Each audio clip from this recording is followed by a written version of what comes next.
Hello everyone, welcome to Coffee Cup Enlightenment. Today's video is going to be titled, we'll decide later what it's going to be titled.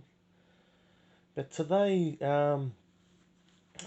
talk is going to be about, I guess, the 2 steps to waking up.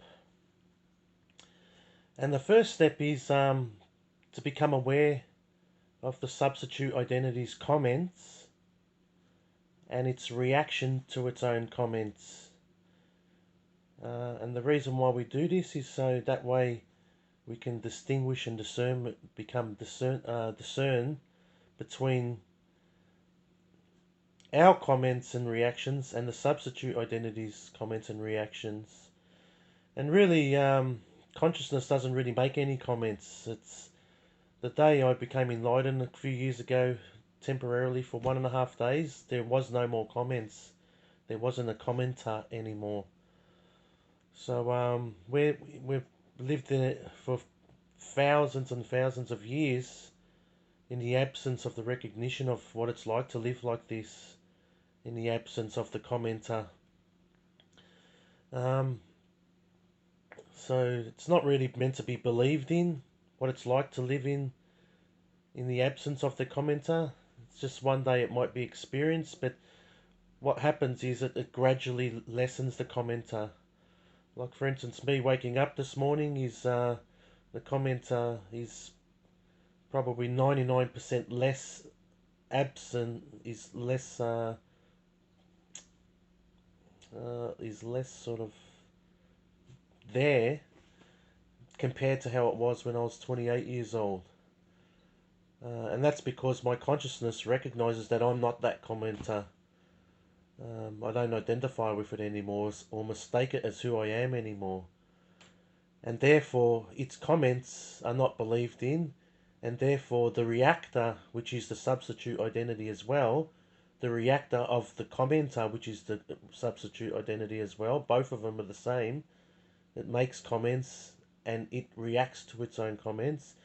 Both of them are unidentified, therefore my perception and experience of reality is not tainted anymore by the effects of the substitute identity, because I don't identify with it and I don't feed it anymore.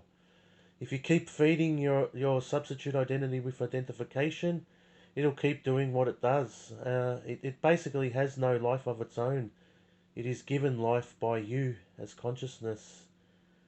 And it keeps distorting your reality because you give it the permission and give it the life force to distort your reality. And you won't know your reality is distorted until the commenter and the reactor to the comments begin to dissipate and dissolve, and then you'll be able to experience some contrast to before this becomes self-evident. But you've already had in your life many dissolvements already in this commenter. The things that used to make your substitute identity cry at 10 years old, now at 20 years old, 30 years old, or 40 years old, the substitute identity isn't making these comments, and also isn't making isn't experiencing reactions to its own comments. Therefore, your perception of reality is not tainted anymore. So everyone already has experiences already of the lessening of the substitute identity within their lives, and the lessening of the distortion of your experience of the substitute identity within your life as well. Now, getting to the point of the 2 steps of awakening, the first step is one, become aware of the commenter and the reactor to its own comments. So what's happened now is we've got a young generation now where mum and dad and school teachers have encouraged these young kids to express themselves, as compared to maybe like the 50s, where 1950s, where there was lots of people where there was no awareness of what's going on within themselves.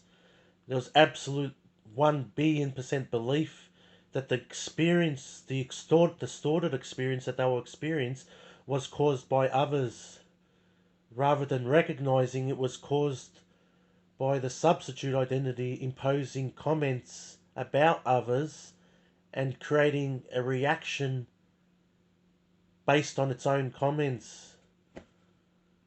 So so now we have these young generation which are highly, highly expressive.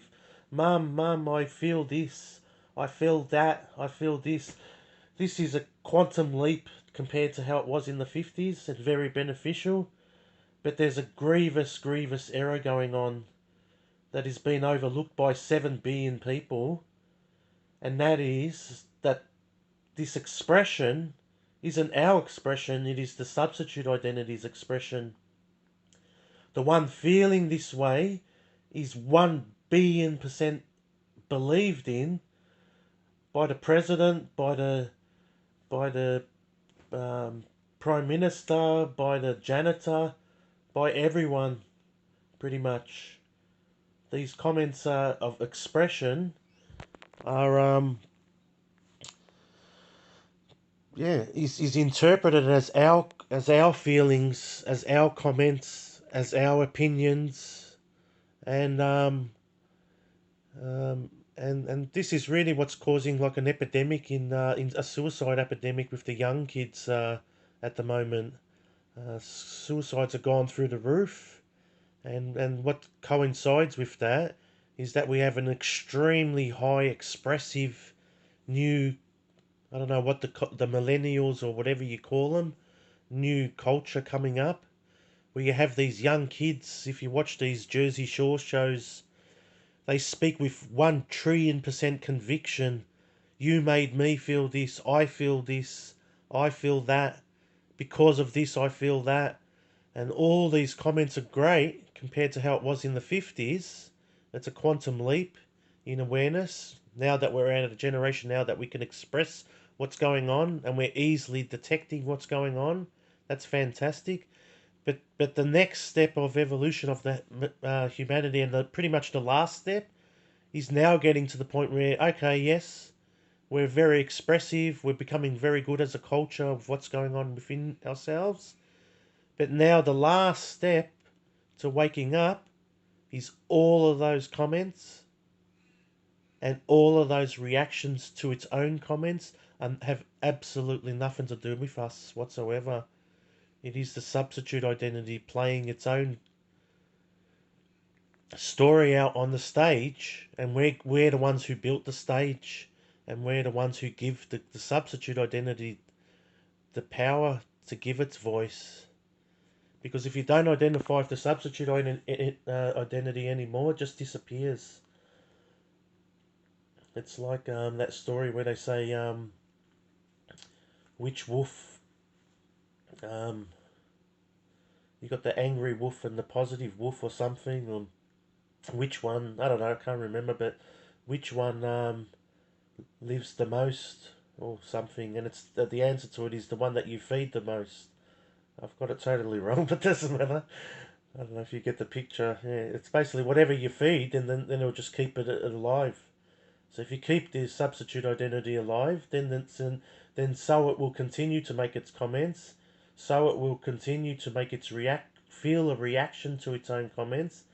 And if you believe that you were the one that made the comment, and if you believe that you were the one that was feeling the reaction to its own comments and can't see that um, this is not the substitute identity, then your experience of reality will become never-endingly distorted.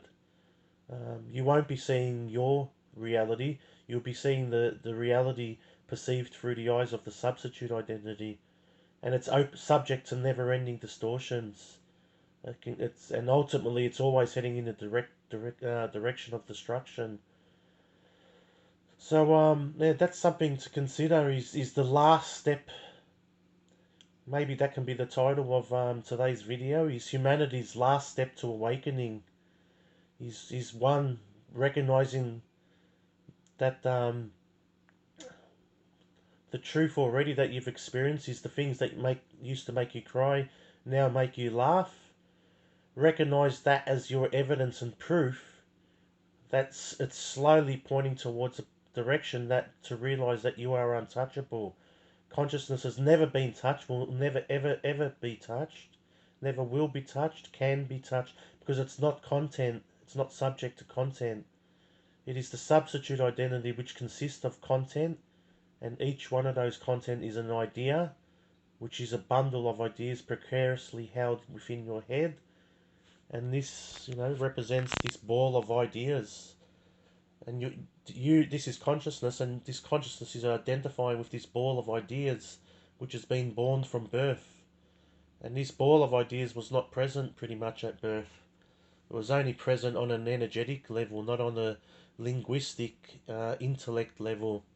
So you absorb the energy of a pseudo identity on an energetic level from your parents and from your surroundings, and possibly even some people say from a past lifetime.